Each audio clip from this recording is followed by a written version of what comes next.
বীরভূম জেলা কিষাণ কংগ্রেসের ডাকে রবিবার বোলপুরে অনুষ্ঠিত হলো পথসভা ও র্যালি। বোলপুরের চিত্রা মোড়ে আয়োজিত এই কর্মসূচিতে বিভিন্ন দাবিতে সরব হন সংগঠনের নেতাকর্মীরা। মূলত এসআইআর তালিকা থেকে ২৭ লক্ষ নাম বাদ পড়ার প্রতিবাদে অবিলম্বে সেই নাম পুনরায় অন্তর্ভুক্ত করার দাবি তোলা হয়। এছাড়াও সভা থেকে পেট্রোল, ডিজেল ও রান্নার গ্যাসে লাগাম ছাড়া মূল্যবৃদ্ধি নিয়ন্ত্রণের দাবি জানানো হয়।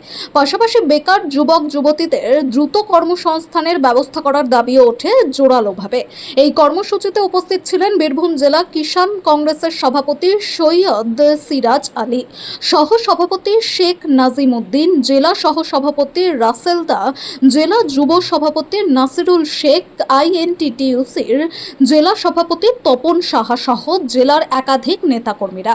পথসভা ঘিরে চিত্রা মোড় এলাকায় রাজনৈতিক কর্মীদের ভিড় চোখে পড়ার মতো ছিল।